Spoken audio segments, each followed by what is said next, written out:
When we think of iconic Porsches, it's easy to think of the 911, but the Cayenne has always been a staple in Porsche's lineup. And here in the latest generation with the S E-Hybrid, I'm going to find out if this blends Porsche sportiness together with the practicality that you have with the hybrid. For the petrol engine, the specs are as follows. This is a V6, which you can see on this very plasticky plastic cover. 3-liter V6 turbocharged. 353 horsepower in this S equivalent, about 50 horsepower more than the non-S. Combined output 519 horsepower, and combined torque numbers is the 750 Newton meters. In Sport Chrono package, if you spec that one out, you go from 0 to 100 kilometers an hour in 4.7 seconds. Finally, we have the all-electric range, which is just about 80 kilometers. So all in all, a very usable package, but how is everything combined? Well, that's what we're going to find out when we drive this car. Porsche has a tendency to make the previous generation look very old, and I think that is kind of the case with this new Cayenne. This is equipped with the sport package, which makes these air intakes a little bit more wider, a little bit more aggressive, which I think is needed for this S model. This has an exclusive manufacturer paint as well, brown metallic, and it looks absolutely incredible. The whole specification of this car is also very, very good, especially on the inside. But the design, clean, simple, Porsche, but it doesn't go overboard, but it has the underlying sporty breadth that you will expect from a Porsche. Let's talk size and competitors. This is the biggest model from Porsche, but it is not as big as, for example, a Mercedes GLS, a BMW X7 or an Audi Q7. This is more in the range of a BMW X5 or a Mercedes GLE. So it's a little bit smaller, but it brings a lot of size and usability from the proportions. This is the coupe version, not the regular Cayenne. And personally, I think this looks better than the regular Cayenne, albeit you lose a little bit of storage space in the back. The rear looks as good as the front, if not better. With the latest generation of Cayenne, they have updated the rear lights, and it does look quite nice. Here in the side, we have the electric charging port, which is not electrically operated at all, as is in a Cayenne, for example. So nothing that could go wrong there. But you have maximum 11 kilowatt of charging, not as fast as some of the competitors, but it is good enough. And you can see the sloping roof that you get with the coupe, and of course a little lip here. However, if you drive quick enough and use the right driving mode, you have a wing as well. Unfortunately, with a hybrid power plant with the battery, the electric motors and everything that needs to be fitted in the car, you don't have as much storage space as in a regular Cayenne, about 100 liters or so less. The spec sheet says about 400 liters actually, and that is very, very small for this size of car. This is a coupe, which means that the headspace here in the back might not be as good as in the regular Cayenne, but I do not fit, or almost don't fit with my head. There's, this much space, and especially to the side. This is quite limited here in the back for me being 187, but it's a nice place to be. I do have some low thigh support, I do have some foot space and some knee space, and I have a real grab handle here and a nice touch of cross-stitching with off-white color, the suede fabric on the roof here, the huge panoramic sunroof, individual climate control here in the back. What's there not to like about this? It even has the Burmeister extra option surround system for just under 6,000 euros extra. Welcome to the driver's seat of the new Porsche Cayenne S E-Hybrid, and what a place this is. The extended lever package, the Porsche crest wherever you are looking, the real grab handles with real lever, and the stitching. It is a beautiful spec this car is. You even have the new curved digital gauge cluster that now homogenized almost every single Porsche model.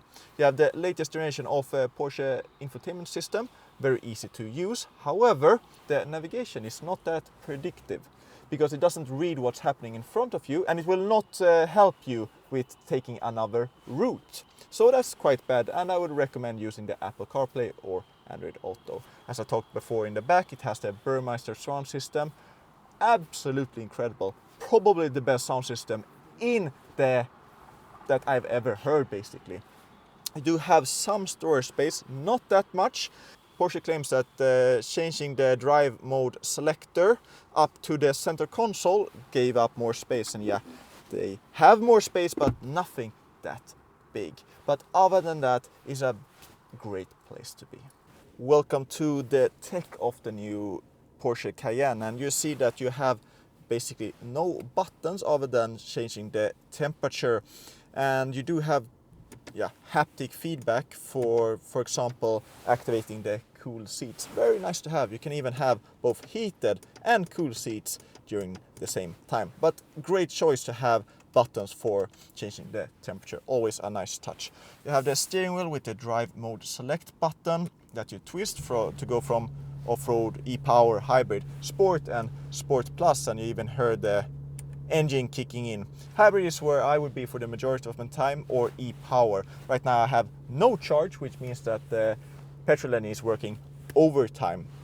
But you see here the digital gauge cluster that you can change quite nicely depending on which mode you're in. So you can have the map laid out, an even bigger layout, or you can have more classic dial layout. And of course you can switch the middle, right and left side depending on what you want to have displayed in front of you. I was afraid that even Porsche was a little bit out of their depth with this hybrid power plant. It is a difficult nut to crack. To make this both extremely competent daily driving it, the all-electric range, the smoothness that you require from a car that is supposed to be a Cayenne as well, because it's supposed to deliver luxury the way that a Porsche is supposed to deliver luxury. But then again, you have the sportiness as well. And then you have the S that should stand for something. And blending all of this together in a technological nuclear meltdown was something that I was afraid of. How would they make everything fit together? Well, I'm here to say that by pouring some magic Porsche engineering trickery in this Cayenne S E-Hybrid, they've done it. They've created something extremely usable, but also in the same time something incredibly fun, athletic and dynamic, without sacrificing the Porsche identity. It has an underlying breadth of sportiness to it that you expect from a Porsche that makes it quite different compared to a lot of the competitors. There's one thing I should complain about daily driving in this Cayenne. It is the lane assist. I have very clear lines straight ahead of me. The active lane assist is active. And let's try. It is reactive. It's not proactive, the way that I would personally like, for example, in a Volkswagen product. So it is reacting a little bit too late for my liking. Another thing that I need to complain about is that they have moved the gear shift stock up on the center dash here.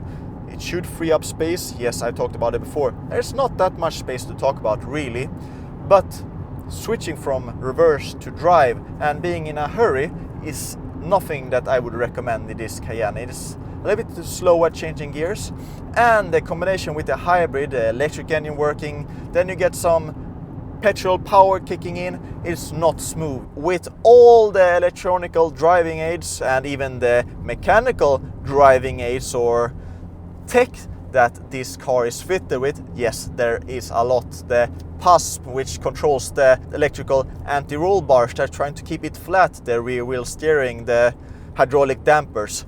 You can imagine There's a lot to do right, but also a lot to do wrong. Doesn't have the best spec in the competition, doesn't have the best electric range. It wasn't as soft as a Range Rover Sport, for example. It didn't offer the best value for money. So what does this Cayenne do so much better than everyone else? Why do people time and time again come back and buy this Cayenne? Well, it is because it's a Porsche. It blends sportiness, luxury and everyday usability in a package that is more or less irresistible. We're on a back road, I'm in sport mode, let's do it. And the way that it kicks down and it rotates into the corners or turns into the corners, the eagerness while still being very planted and having a stable mid-corner stability. You don't have that many electronic layers between you and what's happening underneath. Yes, you do feel that it's heavy, and once you start to push and you get up some temperature in those huge tires, 315 in the back, 285 in the front. That's a lot of tire. To be honest, there's a lot of weight that is being contained in this Cayenne, and it is amazing at driving at 7/10, but once you start to push it, you start to get squeaks from the tires, starting to build some understeer. That might sound scary, but it comes very, very linearly. It comes on in a way that doesn't surprise you. You start to notice the limits of the car very easy. So turning in, chucking it in, nothing to really complain about there. Some undulations here, some bad patched tarmac, very stable, just perfectly calibrated suspension. Mid corner here, feeling the stability. I don't have to make that many corrections on the steering wheel. Then just punch out. Very long gears, very long gears. I would like a little bit shorter gears, especially for this type of back road, but I do understand that the majority of people will use this on highways, using the long gears and the torquiness from that V6 if they needed to. Otherwise they will only use the electric engine to and from work and charge it at home. You have the daily capabilities of using this in all electric, but once you need to use that V6, you have the firepower needed. Who is this car for? Well, it is for someone that values performance, practicality, everyday usability, and a car that blends everything together so extremely well. That sums up this brand new Porsche Cayenne S E-Hybrid.